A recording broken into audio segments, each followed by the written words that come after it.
Sunday. Welcome to my vlog. Once again, it's Sunday and it's my rest day. Welcome to Alriga. Aray, mabubulas pa tayo. So, 11:30 in the morning at medyo nagkaroon po ng konting worries a while ago. Kasi po, tawag dito, wala pong laman yung null card ni Christy. Pero hindi po niya alam. Nung nag-punch lang po kami, sasakay na po kami sa bus, doon niya lang nalaman na wala po palang laman yung kanyang null card. So, hindi ka na naman pwede bumaba dahil mag-iintay ka na naman po ng 30 minutes para lang sa bus timing. So, hindi naman niya po sinasadya yun. Eh, di, sabi ko, diretso lang. And then, nung bababa na po kami ng Dubai Mall Metro Station, ayun, meron pong RTA na nakatigil. And then, tumigil pa po kami doon. Parang kilala ko yun. Parang ko ko siya. Pero wala siya dito. Alam ko na sa Amerika siya eh. Siguro kamukha lang. Marami naman kamukha yung tao. Ayun na nga po yung nangyari. Nag-check po ng null card namin. Pero ako doubt din. Pero ang alam ko may load naman to eh. So, kinuha yung null card namin. And then, ipinunch out. Kasi nga, hindi pa naman ako nagpa-punch out. Nung siya na, ang sabi niya, hala, ate babes, walang load yung null card ko. Sabi ko sa kanya, explain mo na lang. Kasi totoo naman po na, nun lang niya talaga nakita at nalaman na wala ngang laman yung null card niya. So, asiste, lahat po ng walang laman yung null card, kinuha yung Emirates ID. Kasi po, isa sa pinaka-importanteng hawak na dokumento mo dito sa Dubai or sa UAE is ang iyong Emirates ID. Kung wala ka pong Emirates ID, hindi ka po makakapag-transact ng kahit anong business, any kind of business. Ang gamit po is ang Emirates ID. Kung wala yun, hindi ka po makakapag-send ng money, hindi ka makaka-order online or anything. Basta napakahalaga po ng Emirates ID. So, yun na nga po. Lahat po ng walang laman yung null card is pinapunta sa isang tabi.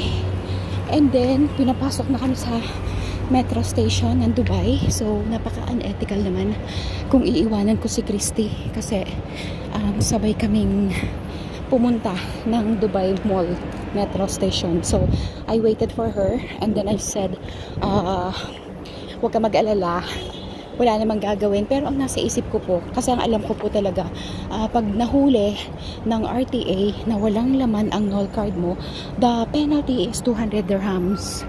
And then, yun nga po, inasa-isa sila. Dalawa po silang kabayan, and then other nationality na po. Yun nga po ang sabi, ang next time, make sure na may laman yung null card. Otherwise, pag nahuli po for the second time, ang penalty is madodoble. So, instead na 200 dirhams, magiging 400 dirhams po. And then, ayun, thanks God, naging okay na naman. As soon as we went up, nag-load na po siya ng null card. Thanks God kasi expired na rin po pala yung kanyang null card. So, ang ginawa ko po, nag-load na rin ako ng 20 para lang ma-sure na hindi po ako mawawalan or may load ang null card natin. So, it's very hard na bigla pong may mag-check. Kasi ganun po yung ginagawa ng mga taga-RTA. Ayun na nga po. Bigla-bigla po sila mag-check. Kasi meron pong iba na sumasakay ng bus. Kasi hindi rin naman po makokontrol ng driver ang pag-check. Not like pero sa atin pinaproseso na rin eh. Magbabayad ka muna ng ticket. Yun nga po. Null card first and then saka ka po makaka-akyat sa taas. So, ayun, napakaganda lang po na experience namin nitong Sunday na to. Sobrang unforgettable. Nakakaloka. Kasabay po namin si Chandi, ang Sri Lankan friend ko. Nag-meet po kami sa station ng bus. And then, umuna na siya kasi meron siyang hahabuling oras. So, bili lang po ulit tayo ng food. I'm gonna stay here in my sister's flat for the whole day. Magre-rest lang tayo. Mag-update lang tayo ng YouTube natin. Re-rest back lang ako sa mga dapat rest backan. And mag-update na rin ako ng aking reels. So, ayun guys. So, sa lahat po ng makakapanood ng video ko na to, na from here in UAE, always check your NOL card for your own goodness sake. Lagyan nyo or loadan nyo kahit 10 dirhams, okay na yan. Basta may load, wag lang magzi-zero. Kasi napakahirap po pagka zero. Sobrang nakakatakot nga po. Buti na po binigyan pa sila ng consideration. So, first time. Pag po second time, 400. So, nakakatakot, diba? Lakarin po natin ang kahabaan. Again, ng Alrica.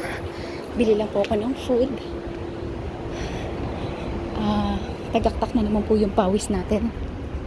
Ayan. Kasi nga po, mainit. Hindi na po ako nagpayong. Nakasombrero lang ako.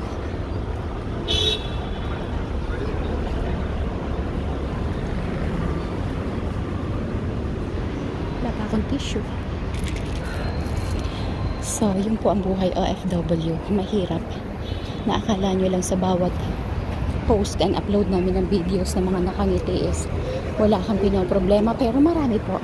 Hindi lang halata kasi syempre, depende rin siya sa nagdadala. Diba guys? Smile lang and always pray. At yun, diskartehan mo lang. Stressful, pero kaya. Yun nga po, for the family of course. So, ayan. Gusto kong dumaan sa Gifts for Less. Pero titingin lang po tayo. Bibili lang ako ng pagkain for lunch. And then after, babalik po tayo dun. Yun po yung rota ko. Blessed Sunday everyone. Look at the birds. Look at the birds.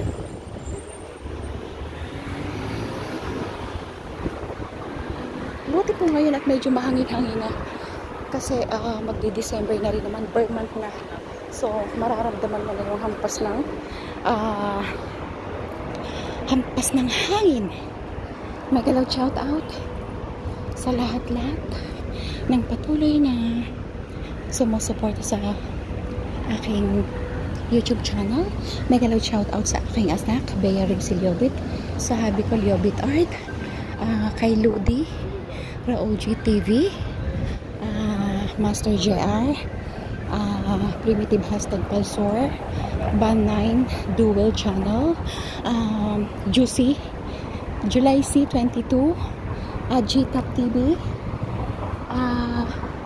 sino pa? Raoji TV, Idol Eric Mercado, and then Master JR, Primitive Hashtag Palsor, Sir Kabitanyo Farmer, hi, thank you sa inyo lahat. Sisi Juliana, Martin Vlog, Ma'am Shikons Vlog, hello, Blessed Sunday po. Dapat pala may tissue ako. Teka lang, kailangan natin kumuha ng tissue kasi napakainit. Tagakpan po ang pawis natin. Mamaya po ako dadaan dito sa Gifts for Less. May gusto lang akong tingnan. Kasi nga po, kailangan natin magtipid. So, for the food, may budget naman tayo. Mayroon lang akong titingnan dyan. May mura siya, 750 oh. At eto na ulit ang Jo. Ako, may Jo na siya oh. Ayan yung pinabibili sa akin ni Edna. Sale po sila. So, ayan po yung mga Georgians. Dadaan lang naman tayo. Hindi po tayo pwedeng mamili sa ngayon.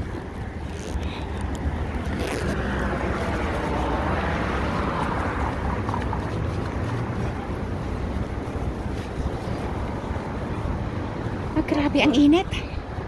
So, ayun guys. Tahimik ang Sunday here.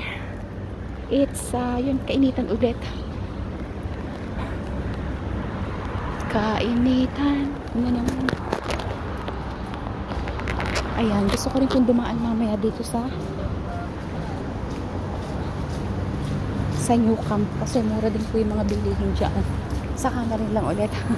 Pag naayos ko ng lahat ang dapat ayusin, I will buy again for my husband, of course. At sa aking mga kapatir. Ayan, kasi mura po yung mga jersey dyan. Lagi naman po yung sale. Ang pera nga lang po yung wala.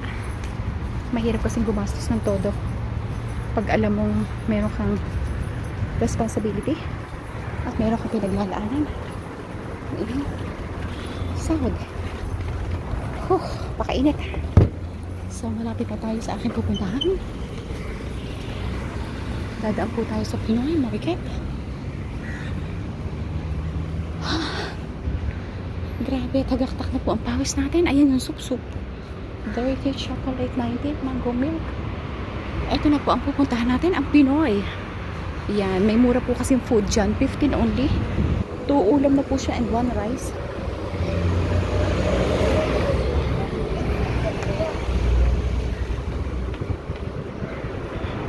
Marami rin pong Pilipino dito pero yung iba hindi po sila approachable. So, pagka po ganun, hindi po ako ngumingiti or bumabate. Kasi mahirap pong bumati, baka ikaw rin mapahiya. So, until here guys, and I'm gonna get in here. Please, kindly subscribe to my YouTube channel, Bibian Rivera Liobit. Blessed Sunday and God bless everyone.